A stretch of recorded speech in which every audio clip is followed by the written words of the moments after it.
Good morning, class. Good morning, Sir Ivo. Okay, remain standing. You read the prayer. Okay.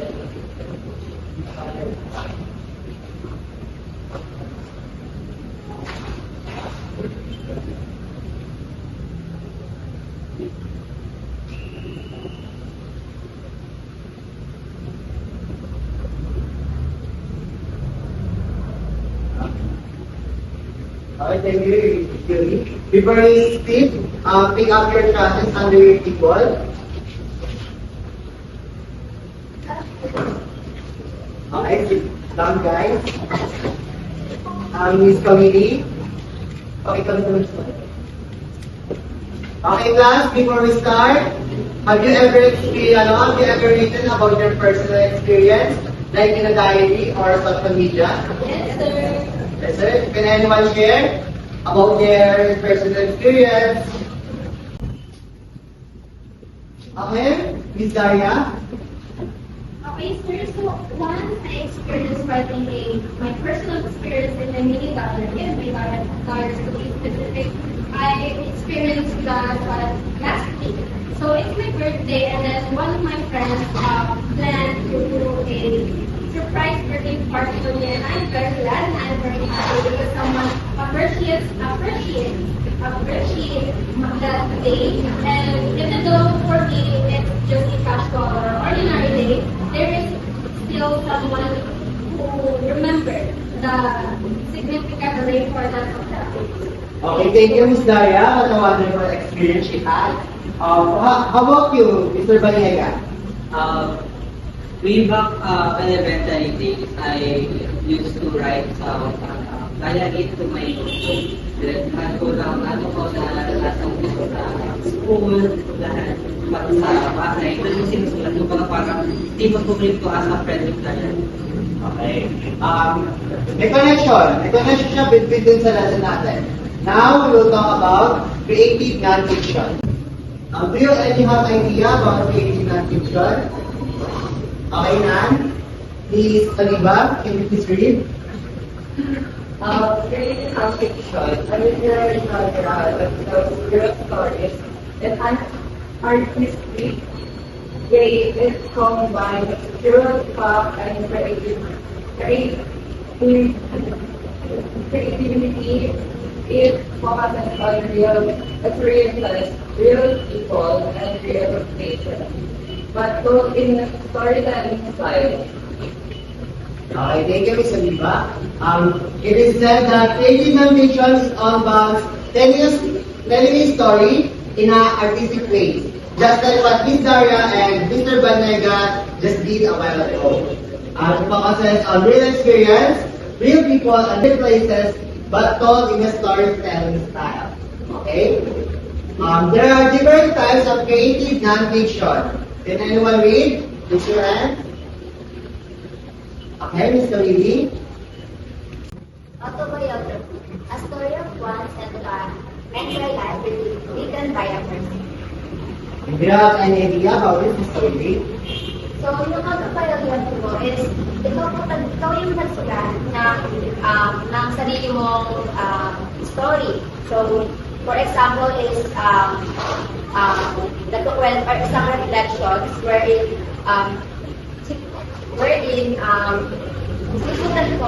sinusulat ko yung mga personal stories or mga experiences ko. Okay, thank you, Ms. Kalili. Short autobiography telling oneself about yourself, your personal experience, written by you, not anyone else, just by you. So, number 2, biography.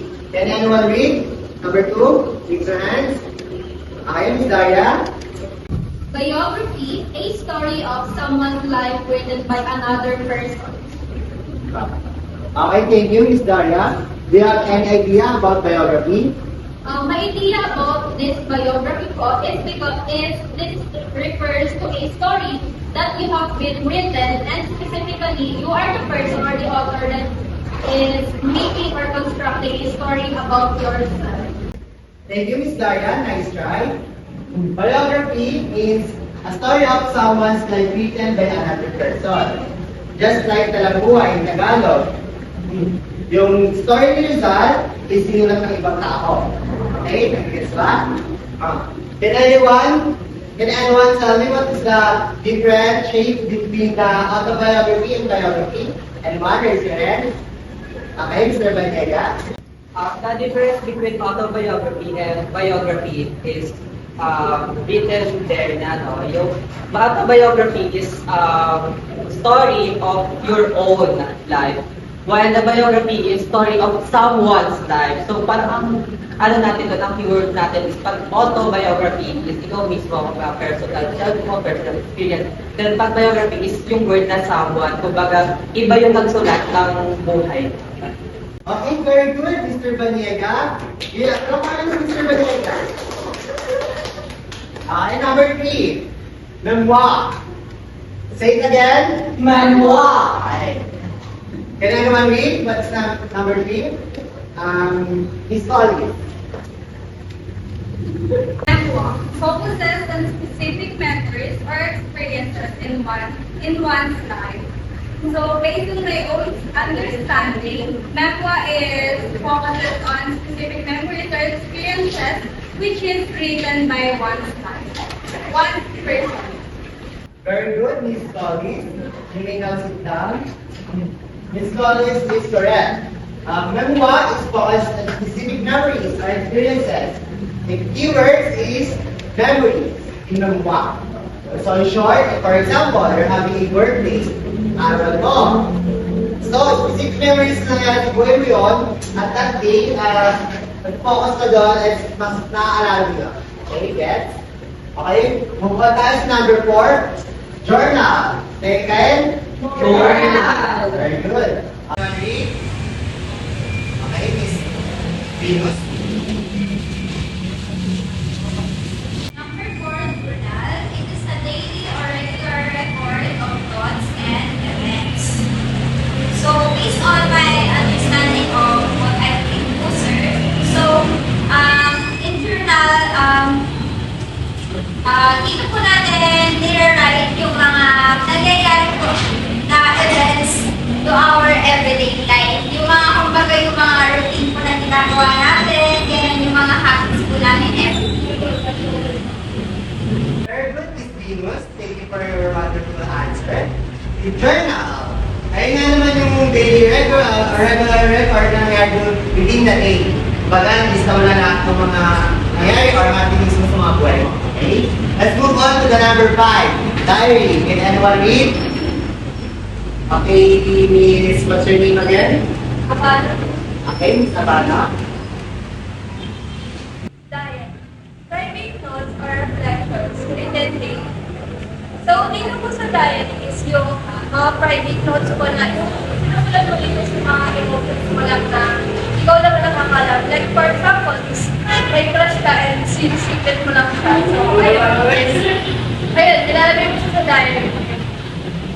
Uy, fresh si Miss Abana. Okay, so sa napakagandang sagot, Miss Abana, ang diary is private notes or reflections written daily. Miss Abana is correct. In this diary, the difference between the journal and the diary, the journal is regular or daily events happening within that day. In diary, your private notes or reflection written daily. In diary is secrets, in journal is visual happening mo lang within that day. Okay, get? Next, let's move on to number 6, letter. Say it again. Letter. Very good. Can anyone read? Okay, Miss Oliva. Letter. Written messages expressing emotion or telling stories to someone. So yung sa akin in my understanding dyan sa number 6 na page na pinasa ko, yung kapag aanod ka dati sa crush mo or magpapadala ka ng mga malalayong lugar na ayun, ay yung ginagamit natin, letter. Yeah. Go! Thank you, Miss Oliva. You may now sit down. I-relate ko lang na kay Miss Oliva. I have crushed before.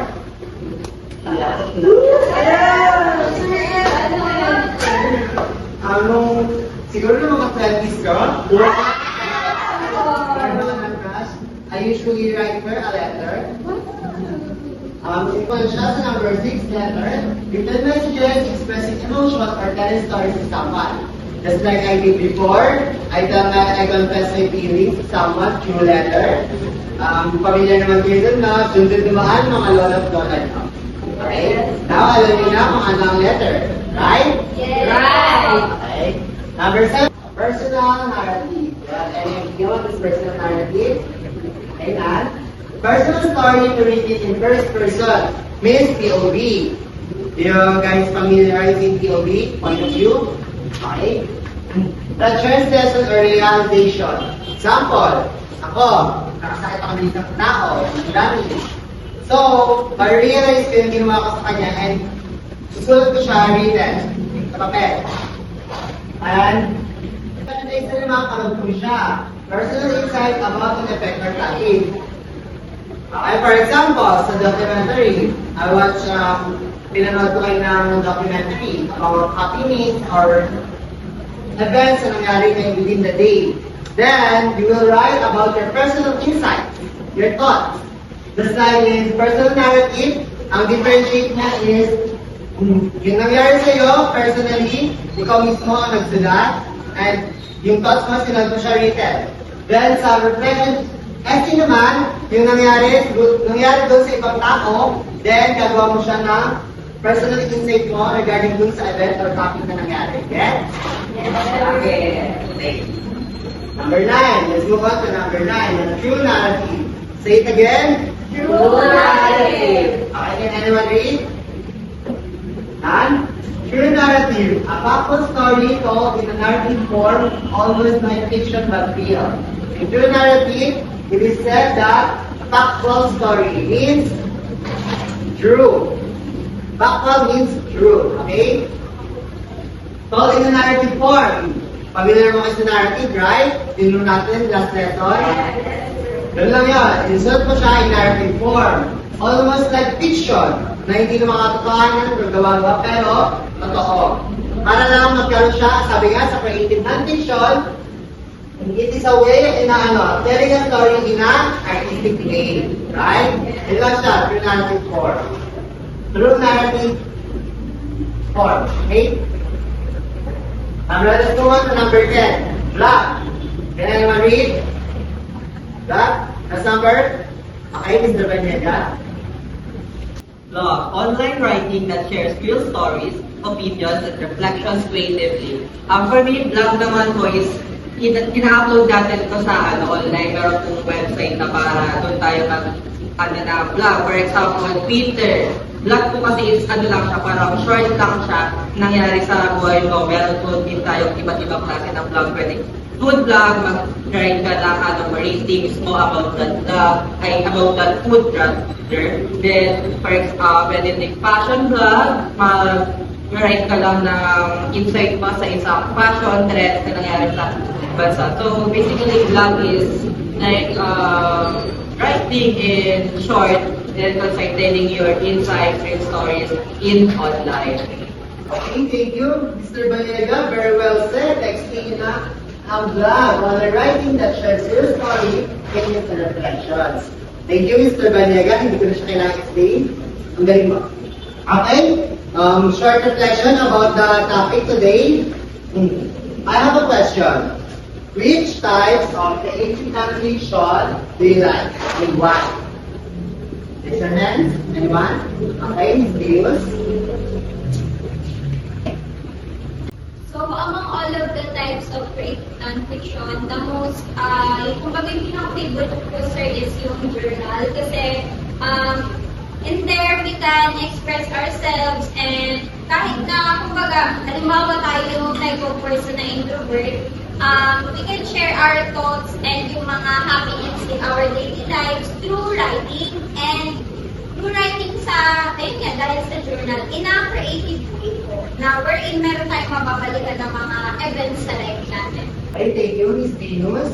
Ang ganda ng sagot mo. And, anyone who can share? Okay, Ms. Abano. Sa akin po, sir, Yung diary po, since hindi po ako masyadong ma-share na tao, so ano po, parang na-express ko po yung feelings ko sa pagsusulat ng diary, yun po. Yung ako lang po yung nakakalit. Oh, just like what you said a while ago, yung crush mo nga, di ba? Sa liar yun. Di ba? Ganun ka-importante ang creative non-fiction in our daily life. Okay? Do you guys get it na? Yes, sir. Ito ba kayo? My class, an activity today about creative non-fiction. I will divide you into small groups. After that, each group will pick one form of creative non-fiction and explain to 3 to 5 sentences based on real events. Okay? Okay, let's go. 1, 2. 1, 2, Suliba. Bergash, be attentive to Suliba. 1. 2, 1. 1. Okay? Stand up, group number 1. Group number 1. You guys, will pick a creative non-fiction, types of creative non-fiction form. Okay? Decide. You will be given a 10 minutes to prepare your activity. Okay, group number 2, stand up. You will be here to decide. Like I said, you will have 10 minutes preparation for your activity. Okay guys, time's up. You will now present your activity. Come in front, group 1, group 2. Where is group 1, group 2? Mr. Lima, Miss Venus, come in front. Okay, group 1, present first, then after that, group 2. Here in front.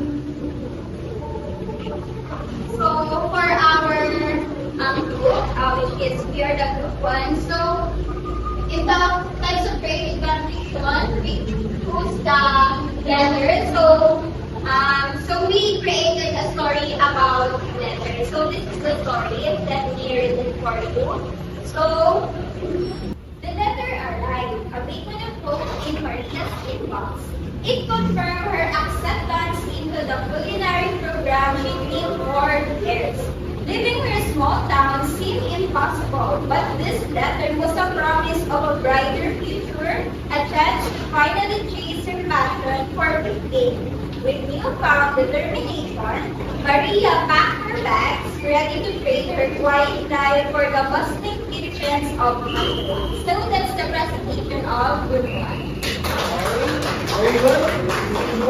Very wonderful story. Thank you, Venus. You may now sit. Okay, group 2, you may now present your activity.